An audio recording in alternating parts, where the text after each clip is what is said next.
Live from New Delhi, you're watching DD India News Hour, India's voice to the world.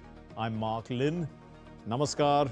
Coming up in the next hour, Prime Minister Modi inaugurates Safran's landmark aircraft engine MRO facility in Hyderabad, the first OEM hub in India.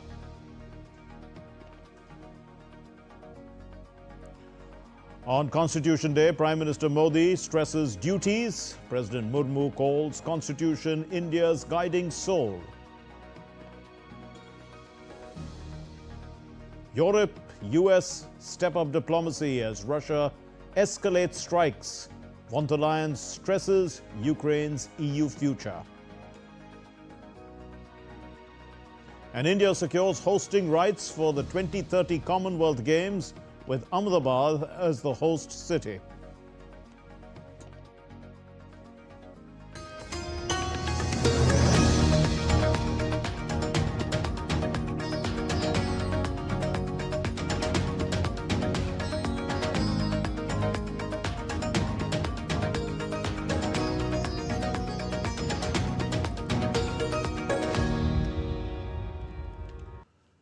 Prime Minister Narendra Modi virtually inaugurated Safran's new aircraft engine MRO facility in Hyderabad, the first of its kind in India by a global OEM, marking a major boost for the nation's aviation sector. Here's our report. Significant leap forward for India's aviation sector. Prime Minister Narendra Modi virtually inaugurated the state-of-the-art Safran Aircraft Engine Services India facility in Hyderabad on Wednesday. The ceremony was graced by Telangana Chief Minister A. Revant Reddy, Civil Aviation Minister Ram Mohan Naidu, and senior leadership from Safran Group. The establishment of this facility marks a significant milestone, as it is not only one of the largest global aircraft engine MRO facilities, but also the first time a maintenance, repair and overhaul MRO operation in India. Addressing the gathering, Prime Minister Modi underscored that the facility will play a pivotal role in transforming India into a global MRO hub while generating thousands of high-skilled jobs for Indian youth in the cutting-edge aerospace sector. Bharat के aviation sector में तेज expansion से के चलते maintenance, repair and overhaul MRO की सुविधाओं की जरूरतें भी बढ़ रही है। हमारा 85% एमआरओ का काम देश के बाहर होता रहा है। इसलिए आज भारत सरकार देश के दुनिया के एक बड़े एमआरओ केंद्र के रूप में विकसित कर रही है। अब पहली बार देश में एक global OEM deep level servicing की सुविधा स्थापित कर रहा है। साथियों, साफरान की ग्लोबल ट्रेनिंग, नॉलेज ट्रांसफर और भारत के इंस्टीट्यूशंस के साथ साझेदारी, इससे देश में एक ऐसी वर्कफोर्स तैयार होगी जो आने वाले वर्षों में पूरे एमआरओ इकोसिस्टम को नई गति, नई दिशा देगी। Emphasizing the fact that betting on India is the smartest business decision of this decade, Prime Minister Modi urged Safran to expand its footprint by exploring aircraft engine and component design and manufacturing in the country. साथियों, भारत के पास तेज growth है, स्थिर सरकार है, reform से जुड़ा mindset है, बहुत बड़ा यंग टैलेंट पूल है, एक विशाल डोमेस्टिक मार्केट है और सबसे खास बात, भारत में निवेश करने वालों के लिए हम सिर्फ इन्वेस्टर नहीं बल्कि को क्रिएटर मानते हैं। हम उन्हें विकसित भारत की जर्नी के स्टेक होल्डर मानते हैं। इसलिए मैं सभी इन्वेस्टर से कहूंगा, India is proving why betting on India is the smartest business decision of this decade. The sprawling 45,000 square meter complex, located within the GMR Aerospace and Industrial Park SEZ and built with an initial investment of approximately 1,300 crore rupees, represents a historic milestone. Once fully operational by 2035, the facility will have the capacity to service up to 300 leading-edge aviation propulsion engines annually. It will directly employ over 1,000 highly skilled Indian engineers and technicians and will be equipped with the latest diagnostic tools and advanced processes to deliver world-class engine maintenance services. This landmark initiative marks a giant stride towards self-reliance in aviation MRO. Developing indigenous capabilities in MRO will reduce foreign exchange outflows, create high-value employment, strengthen supply chain resilience, and position India as a global aviation hub. Bureau Report, DD India. Well, we are joined by Dr. Sumit Susilan, member AAC, Ministry of Civil Aviation, to discuss Safran's largest maintenance, repair and operations facility in the world, set up in Hyderabad, and what it means for Indian aviation. Thank you very much, Mr. Susilan, for being with us, Dr. Susilan. Now, let's how does Safran's Hyderabad MRO facility actually advance India's goal of self-reliance in aviation, and to what extent does it reduce our dependence on foreign hubs for engine servicing? Yeah, thanks for inviting.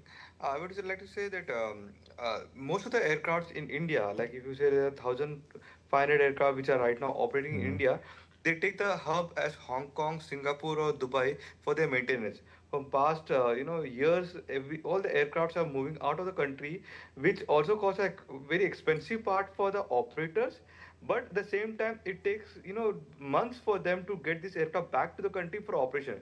That one of the reasons why the flight tickets are always high, because we don't have the good number of aircraft flying on Indian skies. But now with the support of Safran, we we will be able to service these aircraft within the country. So definitely the airlines will save a lot of time as well as money on this part. Even the taxes part, they will be Right. able to save the dollars. Because most of the time when we do the service of aircrafts out of the country, we have to pay everything on dollars. So we are Yes. gonna save a lot of part of the dollars, which is gonna strengthen the GDP of the country itself. Now, talking Then about when we say GDP, yeah, talking about GDP, Dr. Susilan, what scale of job creation, skill development, ancillary industry growth can be expected from this facility?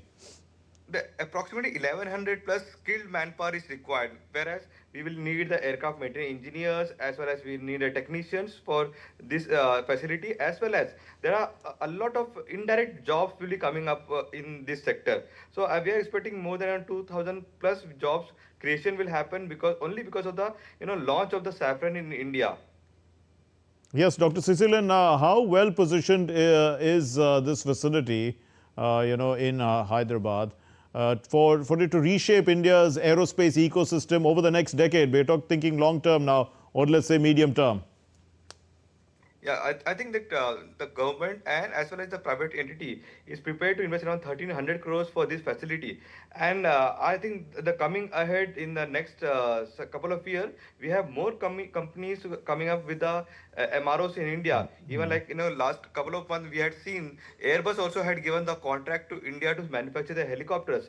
And a Deutsche company called Deutsche Aircrafts, they started their manufacturing their aircraft in Bangalore. So most of the countries, most of the MROs and the aircraft manufacturers trying to come to India, because India is the next big stop for the aviation business.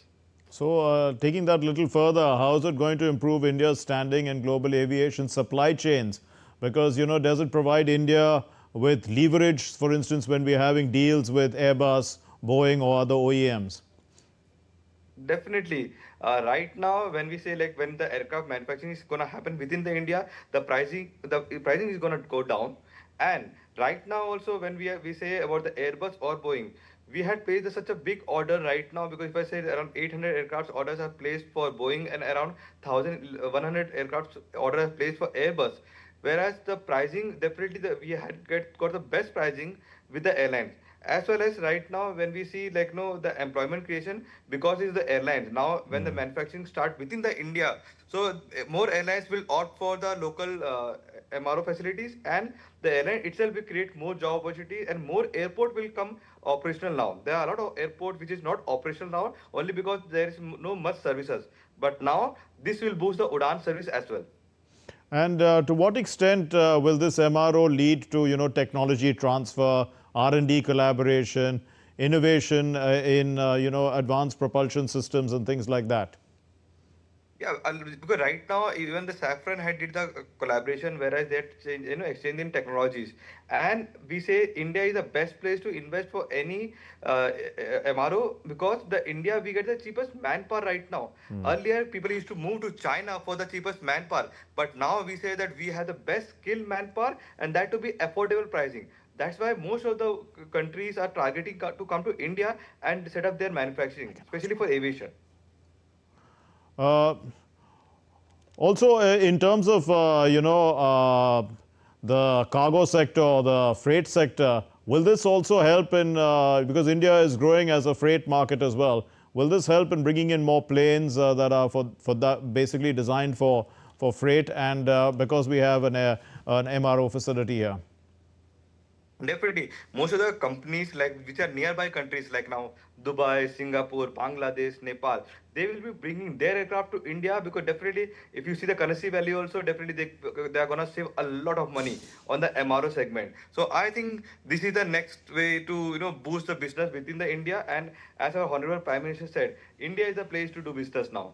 We leave it there. Thank you very much, Dr. Sumit Susilan. Thank you for joining us and putting that into perspective for us.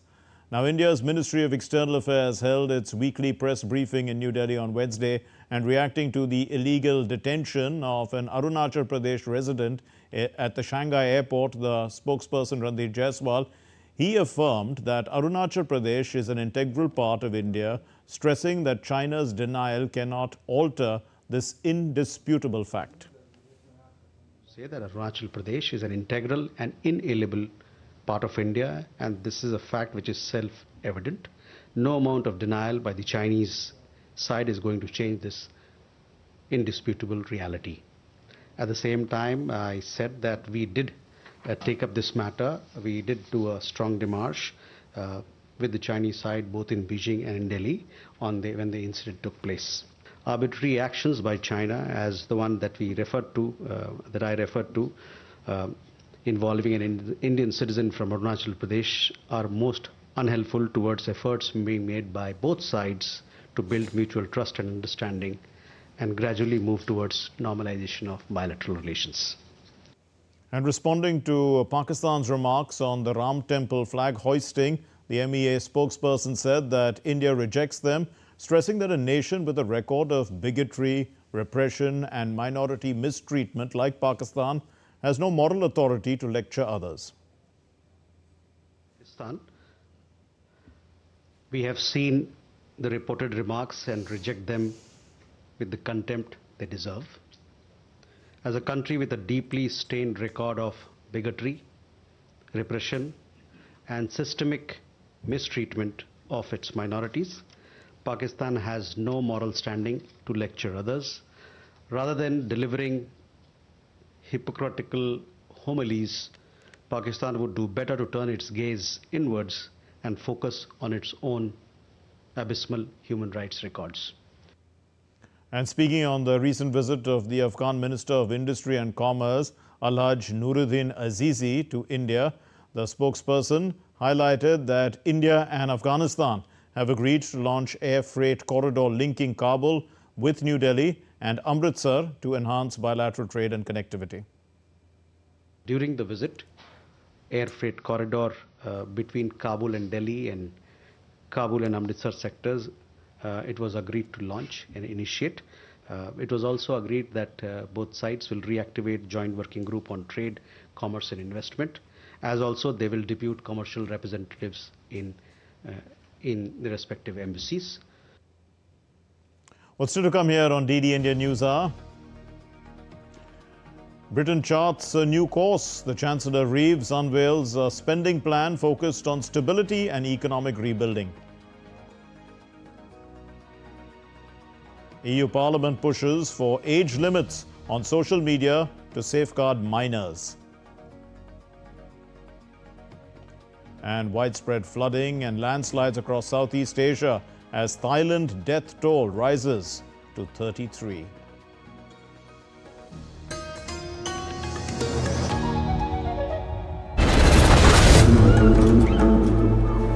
Baramulla is set in Kashmir. It's a chilling investigation of missing children in the valley, but with a twist. We wanted to shed light on that topic because it is reality. It's not something that is not fiction. Her kidnapping ransom के लिए नहीं होती है. So Gulnar goes into the other world, the world of shadows. You cannot explain it logically. We were just more concerned that we should be able to fit everything, and that took, I think, 2 years. And I'm really grateful that the audience right now is calling it that a new age horror has really been born in this country right now with Baramulla.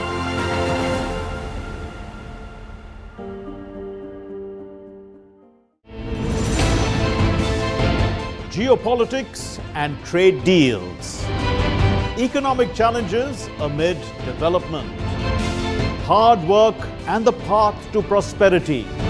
It's the economy always. Between walkers, money is what money does and says. Supply creates its own demand. Between the bulls pulls and bears tears. When supply chains globalization and India rises to the podium. We'll get you centered with the economic brief at 8 p.m. every Thursday on DD India.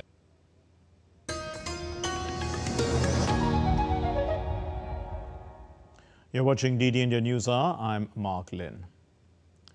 Now, diplomatic efforts are gathering pace in Europe and in Washington, with leaders signaling readiness for dialogue. Russia has also indicated openness to talks, though differences remain. The path to lasting peace is still uncertain. DD India's Rahul Upadhyay has the report. Diplomatic efforts intensify in Europe and Washington as Russia escalates its military strikes over Ukraine. European Commission President Ursula von der Leyen told lawmakers in Strasbourg that Europe must maintain pressure on Moscow until a just and lasting peace is achieved. She welcomed US President Donald Trump's involvement in peace efforts, stressing that Ukraine's future lies within the European Union. Europe's future is bound to Ukraine's future, and therefore Ukraine's future lies in the European Union. This is not only a matter of destiny. This is a core and essential part of any security guarantee framework, and we will do everything we can to deliver on it together. A US-backed 28-point peace plan surfaced last week. However, Trump made it clear that there is no deadline for Kyiv to accept the peace plan. I don't have a deadline. You know what the deadline for me is? When it's over. And I think everybody's tired of fighting at this moment. They're losing too many people. Meanwhile, Trump's envoy Steve Witkoff discussed a ceasefire plan with Putin's aide Yuri Usakov, who confirmed Moscow found the American offer quite acceptable and hinted at a meeting next week. There was an offer made by the Americans that we consider quite acceptable. That is it. For now, I cannot say this, although it has been basically determined. Yes, approximately next week, we are going to work now. President Vladimir Putin also signaled readiness for dialogue, saying Washington understands the complexity of the Ukrainian issue and Russia seeks results by peaceful means. I will be happy to inform you about the direction of achieving acceptable and sought-after result for us in Ukraine by peaceful means. I know you are keeping track of it and you are always concerned about it. You are one of the people who strive for this conflict to be over. But Deputy Foreign Minister Sergei Rybkov insisted Moscow will not compromise its core interests. Even as talks continue, the conflict rages on. Russian forces launched a massive drone assault on Zaporizhia overnight, injuring 19 people and sparking fires across the city. Ukraine's Air Force claimed that it shot down 72 of 90 Russian drones along with 2 ballistic missiles.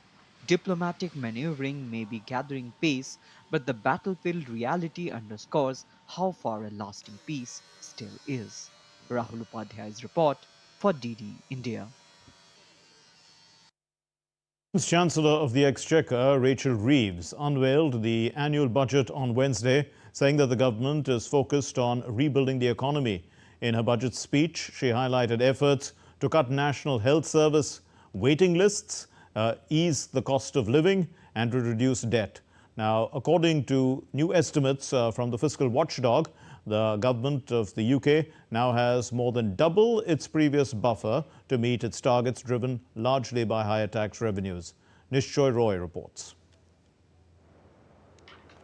Britain is pitching stability, discipline and a renewed economic direction.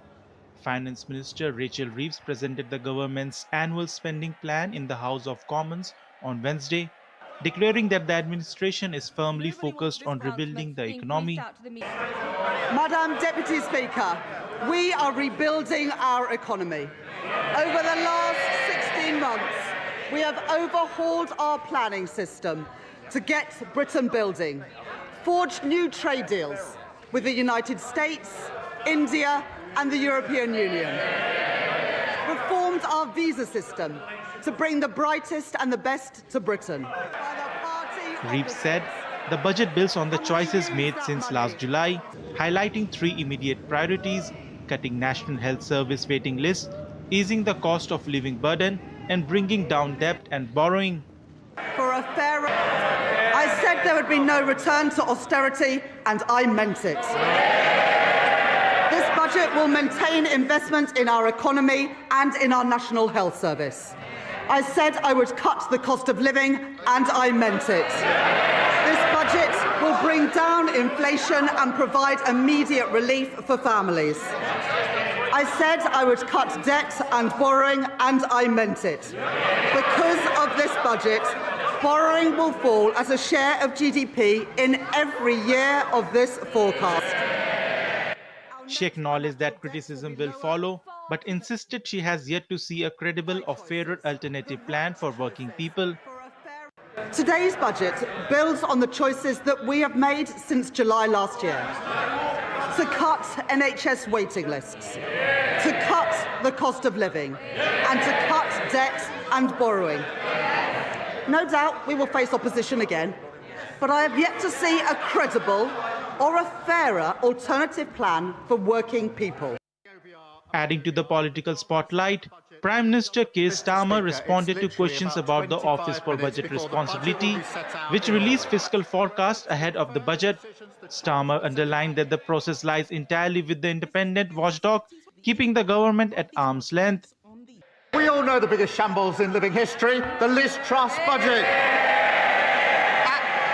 And what did she say at the time? Did she say, I don't agree, this must be wrong? No, she said, I think Liz Truss is 100% right. 100%.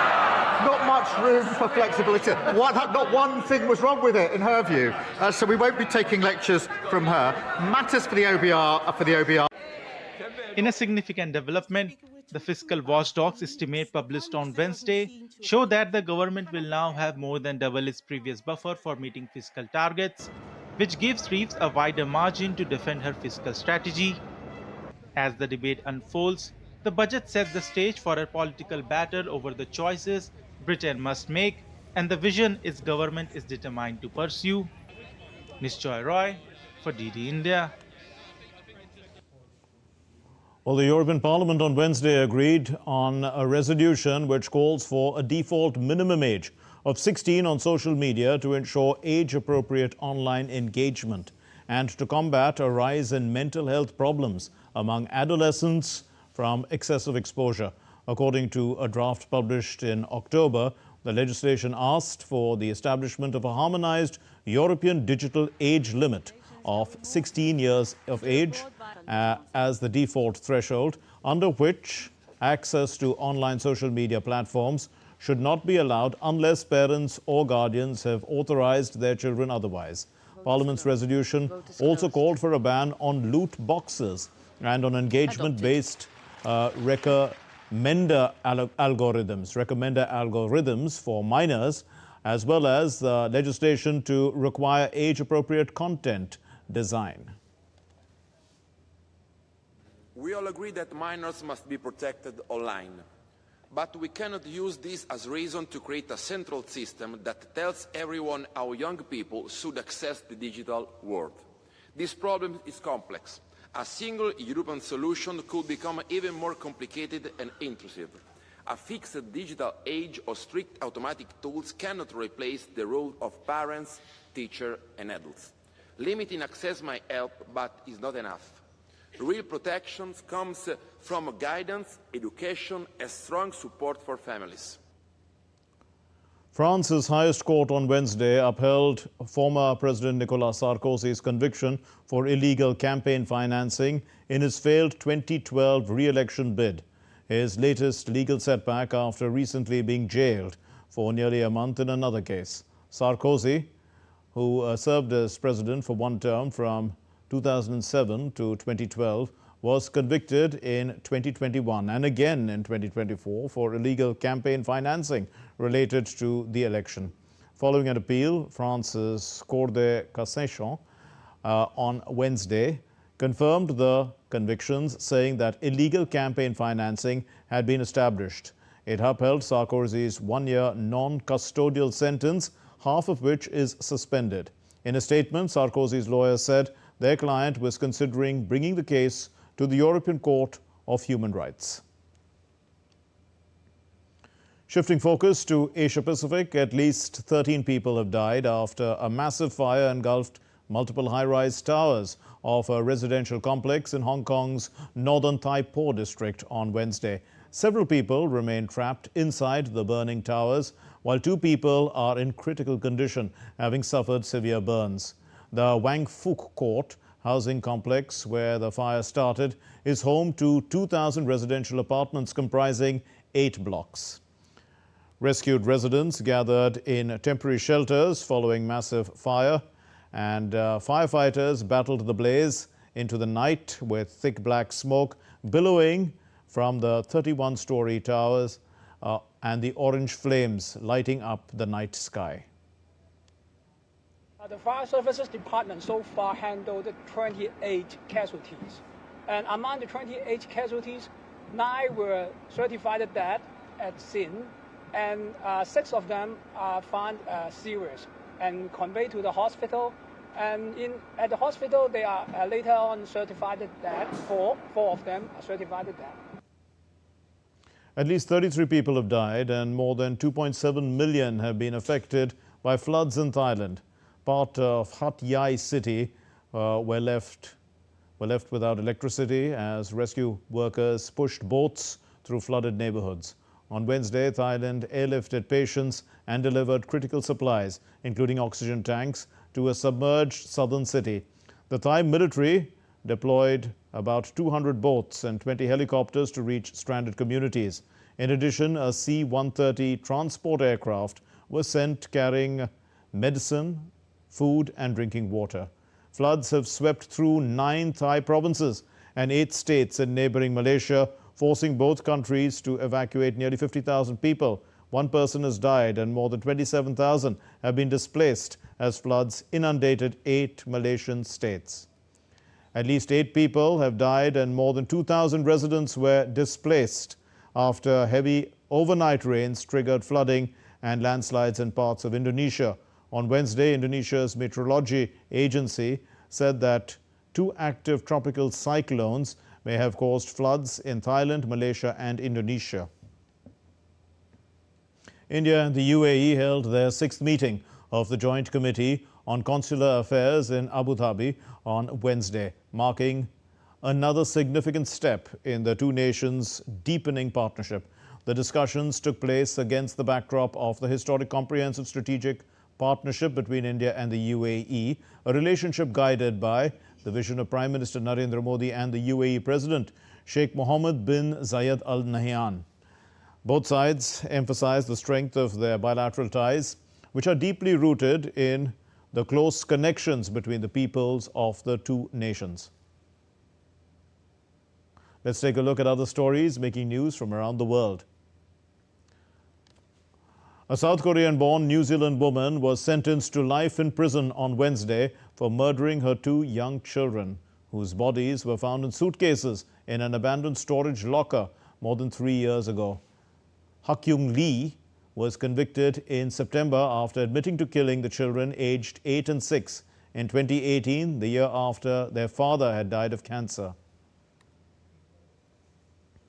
Brussels Airport cancelled all departing flights and more than half of incoming flights on Wednesday as Belgium entered the 3rd and final day of a nationwide strike. The action, led by the country's main unions, is part of the ongoing protests against Prime Minister Bart de Wever's coalition government and its proposed pension and labour reform.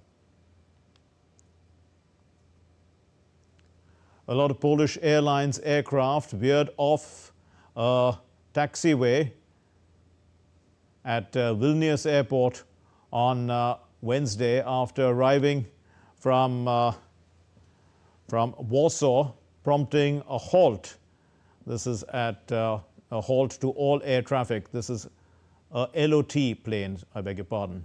And all 63 passengers and 4 crew members on flight safely disembarked using mobile stairs, and no injuries were reported.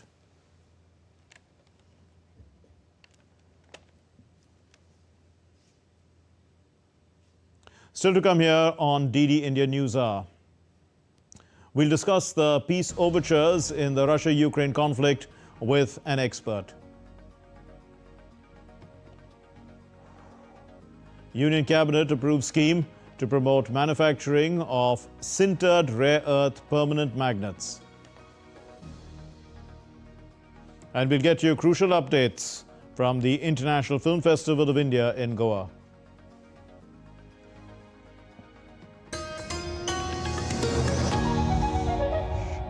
How much of India's democracy is really a British leftover? It is outrageous to suggest that the British have any reason to applaud themselves that India is a democracy at the end of 200 years of colonial oppression. Those who demanded democracy were ruthlessly suppressed, arrested, beaten brutally, killed in many cases.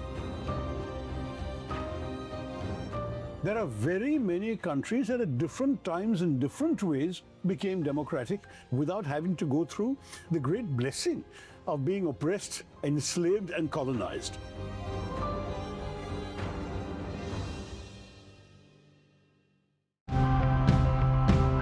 For the longest time, we treated the Earth's resources as endless.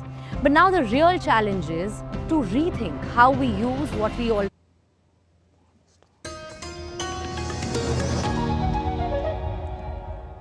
You're watching DD India News Hour. I'm Mark Lin. And we are joined by Ambassador Anil Kumar Trigunayat, former senior diplomat, to discuss, the surface level negotiations and the deeper dynamics on whether peace is achievable in Ukraine. Thank you, Ambassador Trigunayat. Now, Russia is in a position to drag this out without committing.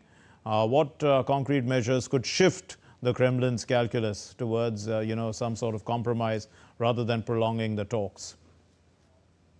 Well, I think that, as you know, that this 28-point peace plan, which was basically an extension of the Alaska talks between President Trump and President Putin, had been passed on to Ukraine as it is. And then it was discussed in Geneva with the Europeans, who were not very happy about it.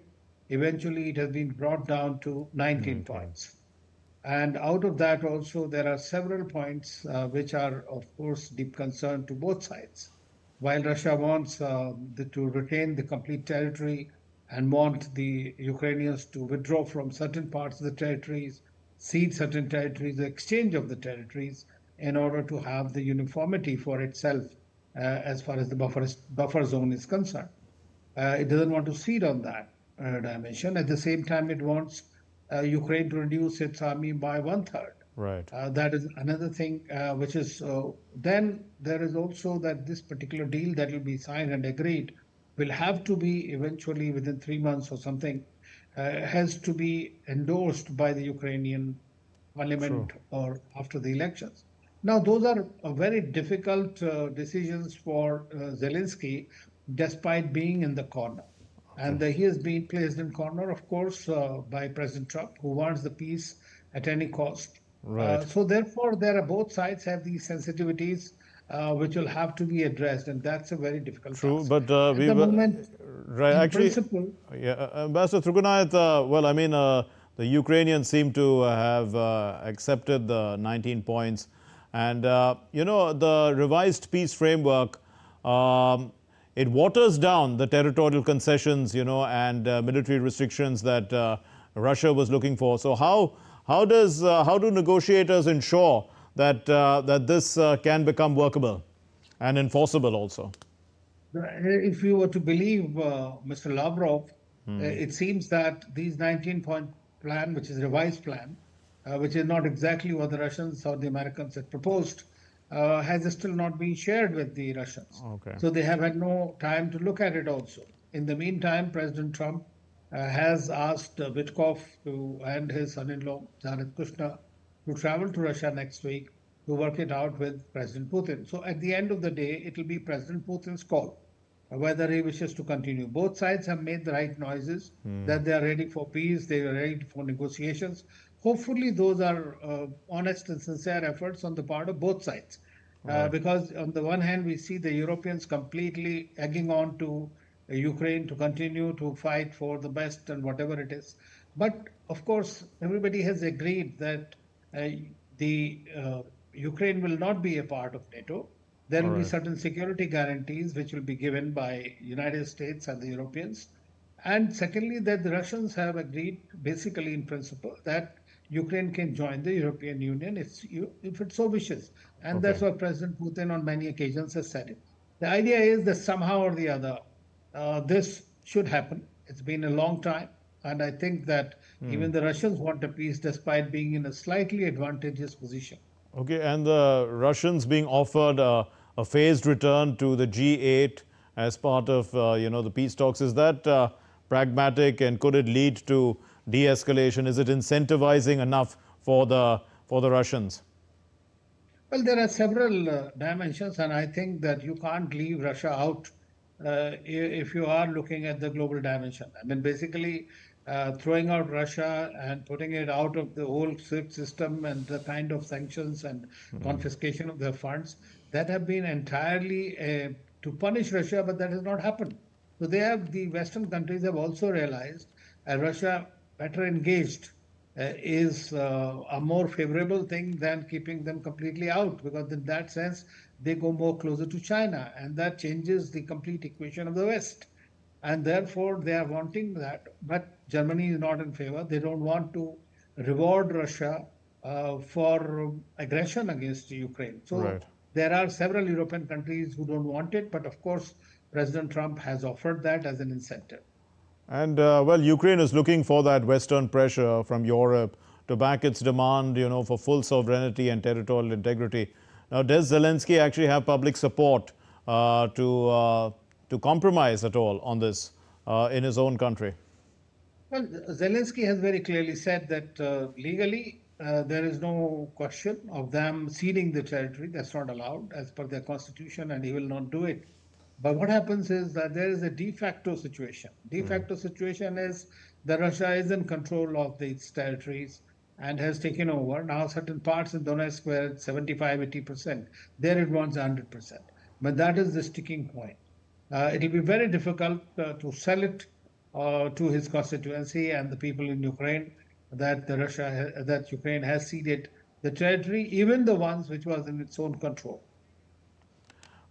Finally, Ambassador Trigunayat, Putin's appearances in military uniform on the front line and command posts, does this send out a message for peace? I mean, it seems to suggest that Moscow views, the battlefield outcomes as more important than diplomacy.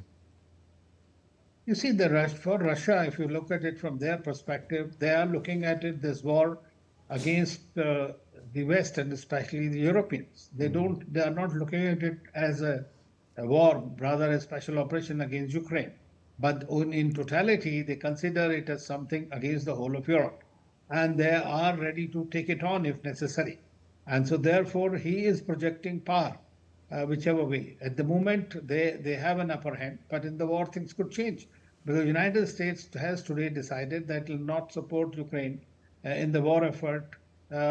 And of course, it wants peace. President Trump wants this, this peace to prevail. That is something he had even said even before he became the president. If he was the president, this war would not have happened. And one could concede that, possibly. But I believe that it's a very, very difficult situation, but let's hope and pray that the peace somehow is achieved. Believe that. Thank you very much, Ambassador Anil Kumar Trigunayat, looking at ways to achieve peace in the Ukraine. Our next story, the Constitution Day, is observed on the 26th of November every year. It marks the historic adoption of India's constitution in 1949, which came into effect 2 months later. But more than a commemoration, it is actually a reminder of the nation's democratic foundation, citizens' rights and duties, and the enduring values that continue to shape India's journey. Let's look at this year's message.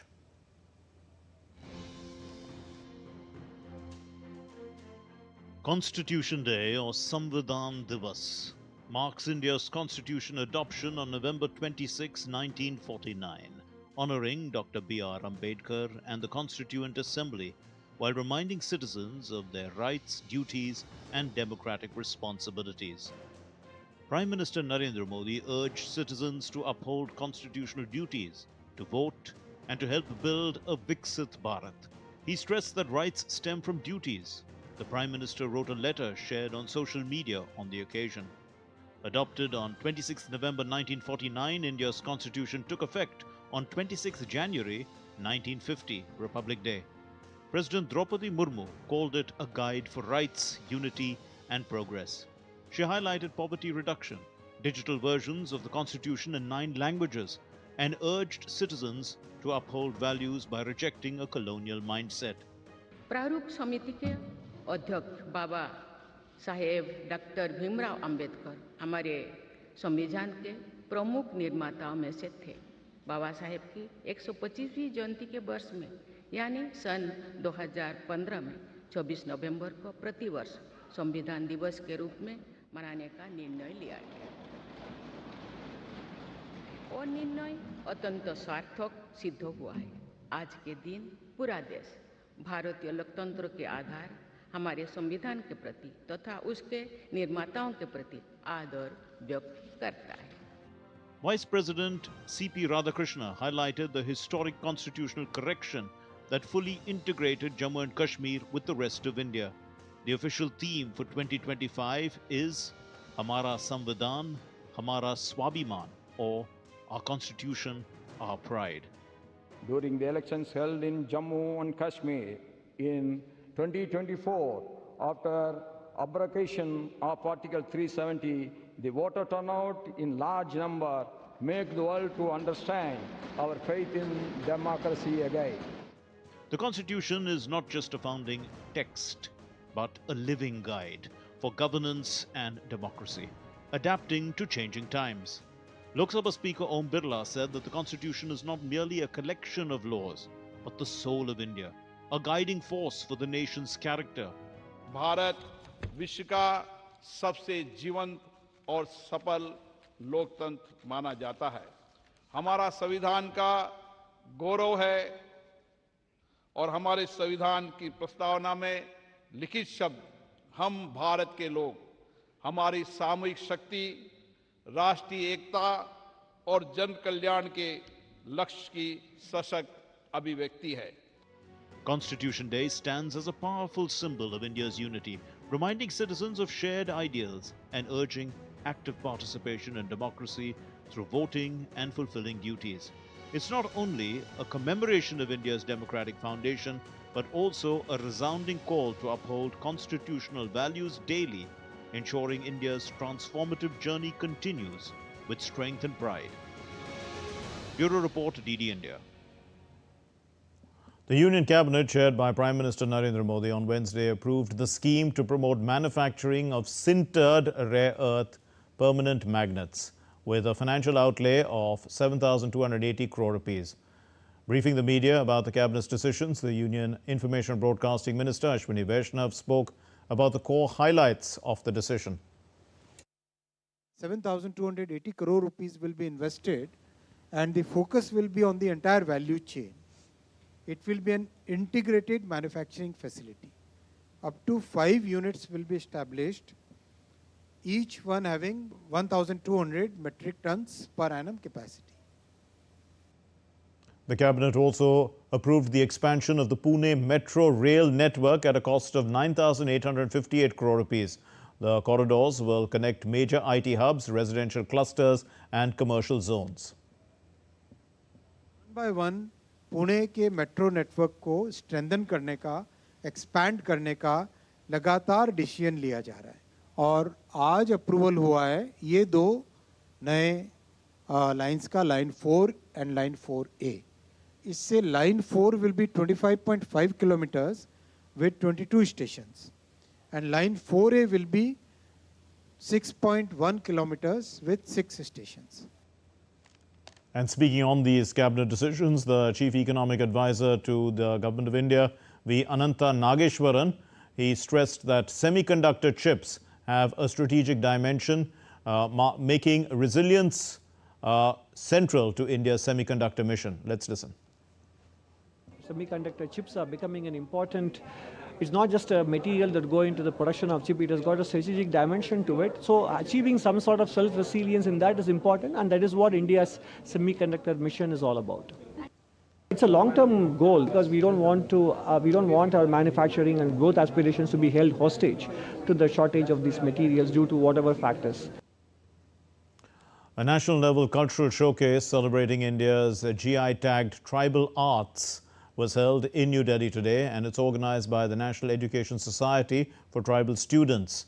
The event brought together students, artisans, as well as art enthusiasts under one vibrant platform. Let's look at this report.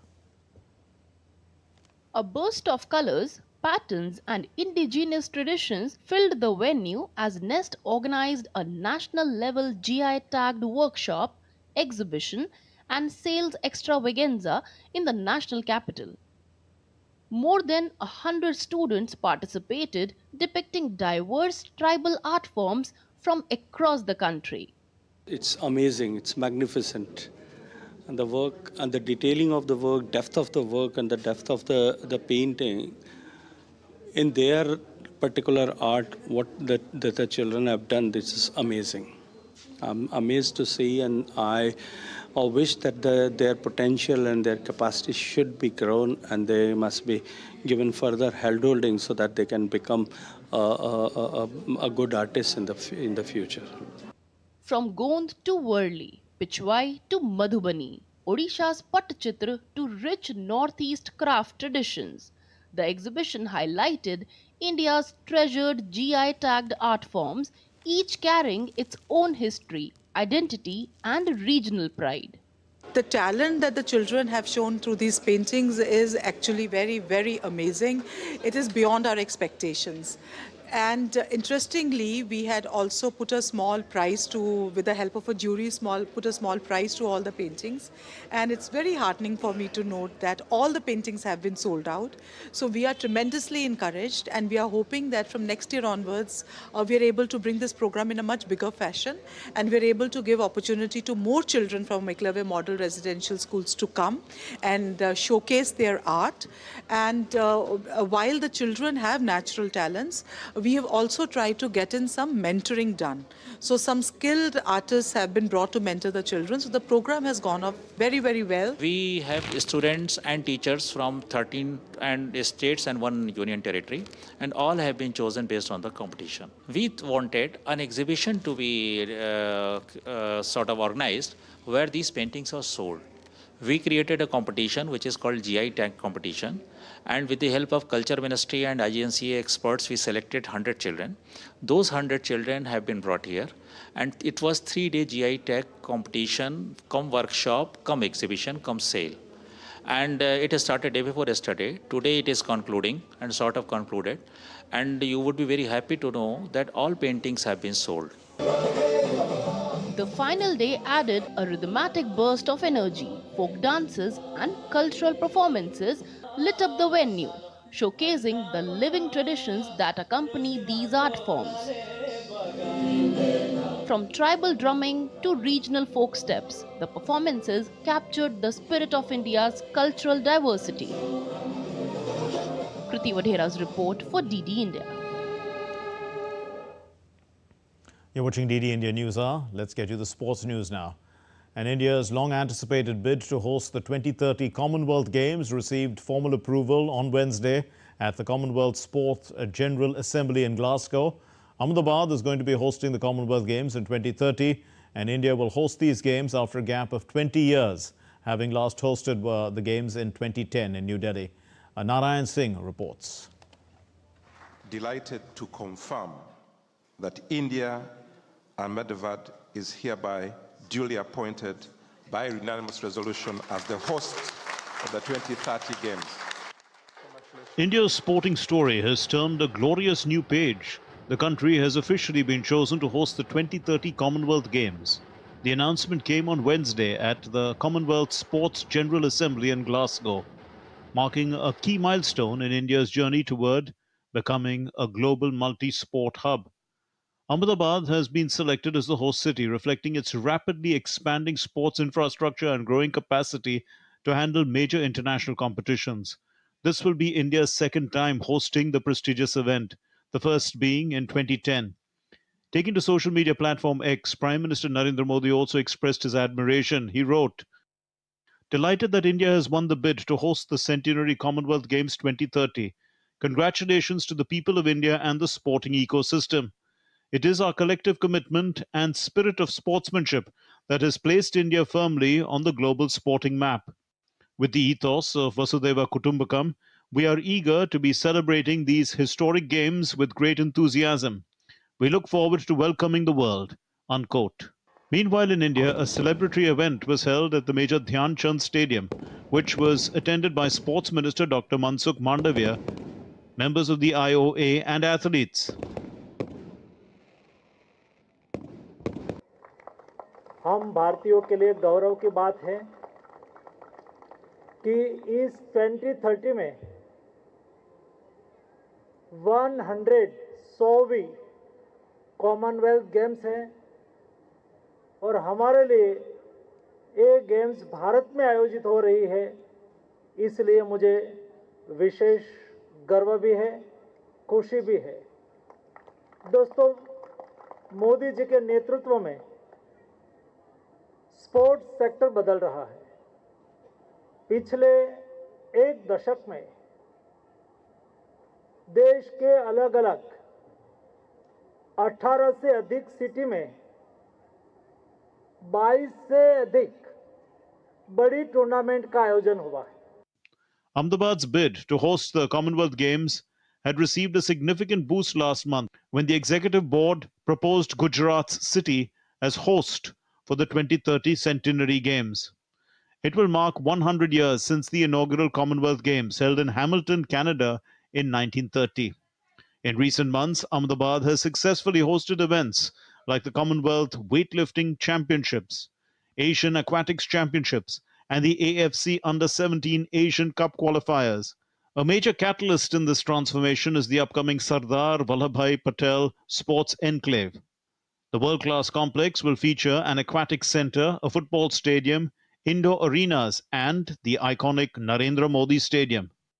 As India opens its door to the Commonwealth Games 2030, it is not just preparing stadiums and facilities, it's building belief, ambition and future where global sports finds a second home. With camera person Jena, Narayan Singh, DD India, Delhi. And the 56th edition of IFFI is underway in Goa, and it witnessed a unique fashion show promoting Indian handloom. Celebrities, they walked the red carpet promoting the Indian attire with Madhubani art. Here's more.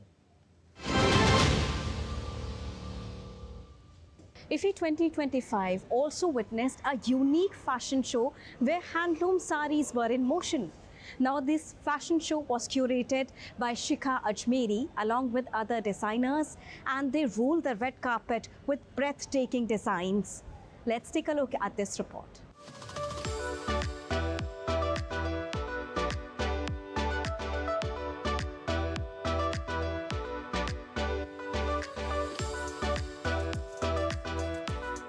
The 56th edition of IFFI this time displayed a unique fashion show showcasing the rich cultural heritage of India with special Madhubani design saris that took the limelight at the red carpet. The saris are designed by Indian designer Shikha Ajmeri, who curated the fashion show. Always we see some creativities in ladies, so just pushing them forward, we are doing this fashion show. The Gala fashion show not only promoted designs but also put the local artists in the forefront. It was a moment of pride for the models as well, who donned the Indian attire at the fashion show. They talked about their experience at International Film Festival of India, the unique fashion show, cinema to OTT's transformational journey and more.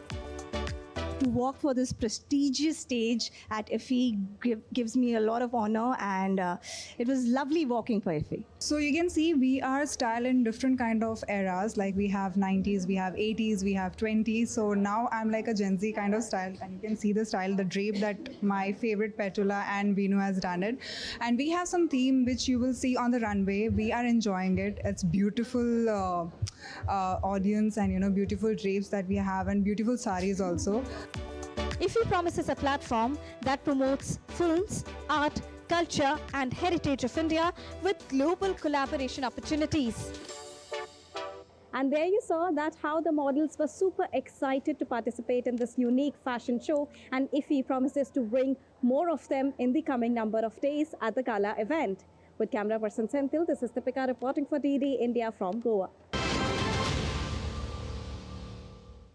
Well, that's all we have in this edition of DD India News Hour. Let's know your thoughts on the news of the day. And for those of you on the go, get the latest news and updates from India and across the world on the DD India mobile app. Available on Android and iOS platforms. Scan the QR code and download it now. We'll be back with more news as it breaks here on DD India. My name is Mark Lin. From all of us here in Delhi, thank you for watching DD India News Hour. Namaskar.